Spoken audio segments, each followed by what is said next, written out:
Hi hello नमस्कार. आजच्या व्हिडिओमध्ये आपण माहिती बघणार आहोत आर्थिक प्राप्ती, धनवृद्धी व लक्ष्मीच्या कृपेसाठी काही सेवा. त्या कोणत्याही माहिती जाणून घेण्यासाठी हा व्हिडिओ शेवटपर्यंत पूर्ण नक्की पहा. आणि हो मैत्रिणींनो, व्हिडिओला जास्तीत जास्त लाईक आणि शेअर करा. यामुळे हा व्हिडिओ इतरांपर्यंत पोहोचण्यास मदत होते. तसेच तुमच्या कमेंटमुळे मला पुढे जाण्याचे प्रोत्साहन मिळते. तर बघा, दर महिन्याला पौर्णिमा येते आणि त्या पौर्णिमेच्या दिवशी आपण घरच्या घरी श्री सत्यनारायण पूजन करायचे. सत्यनारायण पूजा करणे हे खूप सोपा विधी आहे आणि तुम्ही तो इझी करू शकता. त्यासाठी तुम्हाला ब्राह्मणाला सुद्धा बोलवायची गरज नाही. तो तुम्ही दर पौर्णिमेला सायंकाळी 5 ते 7 या प्रदोष काळामध्ये नक्की करा. आणि ते जेव्हा तुम्ही करायला लागाल त्यावेळेला तुम्हाला अनुभव हे नक्की येतील.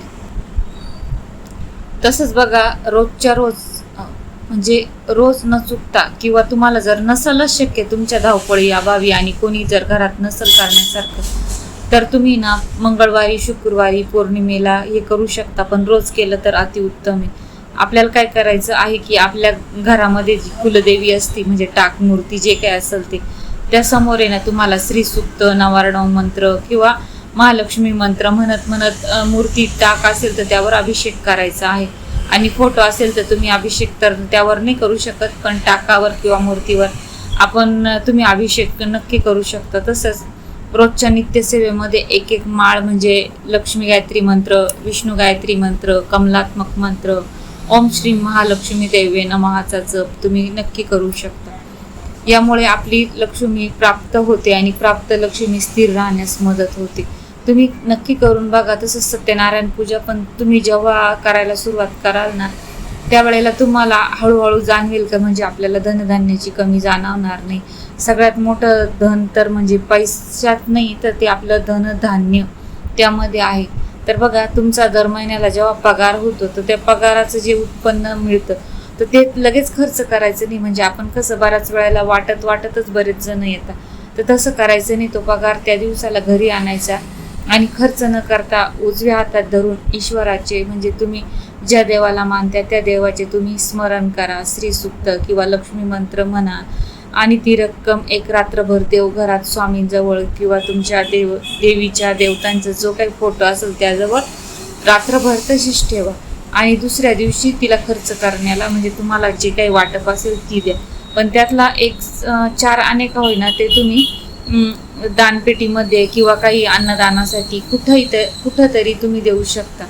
तर बघा, तुम्ही असं एखादा वार ठरवून घ्यायचा किंवा एखादा महिना ठरवून घ्यायचा. म्हणजे तुम्हाला 20 रुपये, 50 रुपये, 100 रुपये, 125, 150 जे काही तुमची ऐपत प्रमाणे किंवा जो काही पगार येतो त्यातले 4 आणे का होईना तुम्हाला गोशाळेला म्हणा किंवा कोणाला लहान मुलांना चॉकलेट, बिस्किट काहीतरी, एकादशीला म्हणा किंवा असं काही असेल व काही सणवार असेल, मुलांचे वाढदिवस असेल, त्या दिवशी ना तुम्ही म्हणजे 50-100 रुपयाचं का होईना काहीतरी त्या पगाराच्या पैशातलं ना दान धर्म करा. ते पण तुम्हाला अनुभव येईल बघा. म्हणजे असं आपण म्हणतो ना, हे केल्याने काय होतं, ते केल्याने काय होतं, तर तसं नाही आहे. तुम्ही जे तेव्हा करायला सुरुवात कराल ना, त्यावेळेला तुम्हाला त्याचे ते अनुभव जाणवतील. व प्रत्येक गुरुवारी श्री स्वामी समर्थ, दत्तगुरू किंवा विष्णू मंदिरात जाऊन दर्शन घेणे. शक्य असल्यास तुम्ही पिवळे फुलं किंवा हरभऱ्याची डाळ आणि गूळ किंवा केळी किंवा पिवळं वस्त्र हे पण तुम्ही अर्पण करू शकता. ते तुम्ही सलग 5 गुरुवार करून बघा, तुम्हाला अनुभव नक्की येईल. तसंच शुक्रवारी महालक्ष्मी पूजन, म्हणजे तुपाचा दिवा असेल किंवा तुम्ही काही पोथी वगैरे वाचत असेल, तुम्हाला रोज शक्य नसेल, दुर्गा सप्तशतीचा पाठ असेल, तर तुम्ही ना एक वार ठरवून घ्यायचा. शुक्रवारी आपल्याला ही सेवा करायचीच आहे, मंगळवारी ही सेवा करायचीच आहे, पौर्णिमेला ही सेवा करायचीच आहे.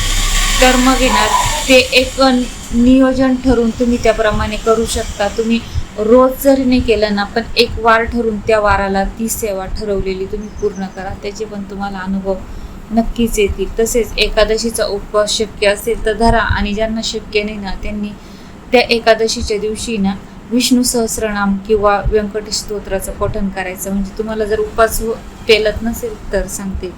तसंच प्रत्येक अमावस्येला आहे ना पितरांचे स्मरण करायचं. अन्नदान, गरजूंना धान्यदान, दानामुळे काय होते, आपली धनप्राप्ती होते आणि आपले मार्ग जे आहेत ते खुलतात. हे वर्णन म्हणजे अक्षरशः ग्रंथांमध्ये पण दिलेलं आहे. तुम्ही अनुभव घेऊन बघा किंवा कधी जर ग्रंथ वाचले तर तुम्हाला ते माहिती पडेल का म्हणजे आपल्या अन्नदानाचं जे महत्त्व आहे ना, तर ते आपल्या ग्रंथांमध्ये सुद्धा आहे. तसंच दररोज सकाळी सायंकाळी घरामध्ये तुपाचा किंवा तिळाच्या तेलाचा दिवा लावा. तुपाचा दिवा रोज लावणं शक्य नसेल तर गुरुवारी, शुक्रवारी, पौर्णिमेला तुम्ही नक्की लावा. तसंच तिळाचा दिवा जर लावत असाल तर तुम्ही शनिवारच्या दिवशी ना दरवाजाच्या बाहेर तिळाच्या तेलाचा दिवा लावा आणि त्यामध्ये गुळाचा खडा टाका. यामुळे काय होतं, तुमच्या पितरांचे जे काही दोष असतील तर ते हळूहळू कमी होण्यास मदत होते. पण तो दिवा लावताना आहे ना शेणाचा दिव्यामध्ये लावायचा. तुम्हाला कोणाला पाहिजे असेल तर माझ्याकडे शेणाचे दिवे आहे, मिळतील, तुम्ही मला कमेंट नक्की करा. म्हणजे आपल्याला फक्त एकच गोष्ट नाही, फक्त पैसा, तर त्यासोबत आपल्याला पैसा आला तर पाहिजे, पण त्यासाठी काय काय प्रयत्न करायचे, काय सेवा करायची आहे हे पण माहिती पाहिजे. तसंच आपण घरात पण घर स्वच्छ ठेवलं पाहिजे, सुगंधित व्यवस्थित ठेवलं पाहिजे. स्वच्छतेमुळे काय होतं, लक्ष्मीचा वास घरात राहतो. तसंच शुक्रवारी किंवा पौर्णिमेला कन्यांना, सुवासिनींना, गरजूंना अन्नदान द्या किंवा दक्षिणा द्या. ज्या दिवशी तुमच्या घरात कोणी सवाष्ण आली, शुक्रवार असेल, पौर्णिमा असेल, किंवा तुम्ही बोलून नाही देऊ शकता किंवा नाही जरी बोलवलं, अचानक जरी आल्या ना तरी तुम्ही काहीतरी 5 रुपये 10 रुपये लहान पोरींना द्या. सवाष्णी असेल तर तिला हळदी कुंकू लावा. तसंच घरातील ज्येष्ठांचा आशीर्वाद नियमित घेत राहा, ज्यांच्या आशीर्वादामुळे कार्यात आपल्याला यश आणि समृद्धी वाढते. कमाईतील काही जो भाग आहे आपला तो तर नेहमीच धर्म कार्यासाठी म्हणजे अन्नदानासाठी किंवा गोसेवेसाठी, गरजूंना मदतीसाठी अर्पण करायचा. तुम्हाला 1 रुपया येत असेल ना तर त्यातले ना तुम्ही 20 पैसे 30 पैसे का होईना बाजूला काढा त्यातला आणि तो गोसेवेसाठी द्या. पण हे सगळं करत असताना, हे सगळ्या सेवा, हे सगळे उपाय करत असताना आहे ना आपल्या मनामध्ये श्रद्धा, सात्विक आचरण, प्रामाणिक परिश्रम, योग्य आर्थिक नियोजन आणि संयम यासोबत जीवनामध्ये सकारात्मक बदल अनुभवता येतात आणि ते आले पाहिजे. केवळ उपायांवर अवलंबून न राहता आपण कर्म, कौशल्य आणि नियोजन यांनाही तितकेच महत्त्व दिले पाहिजे. नाहीतर मग तुम्ही खूप काम केलं म्हणजे खूप पैसा येईल असं नाही, पण त्यामागे इतरही गोष्टी, आपल्या तब्येतीची काळजी आहे, घरातल्या इतरांचे विचार आहे, बाकी इतर गोष्टीच्या जबाबदाऱ्या आहे, हे सगळं बघून आपल्याला या सगळ्या गोष्टी करायच्या. फक्त उपाय केले आणि काम नाही केले तर असं चालणार नाही. तुम्हाला कामही करायचं आहे, सेवाही करायची आहे आणि सगळ्याच गोष्टींचं नियोजन देखील करायचं आहे.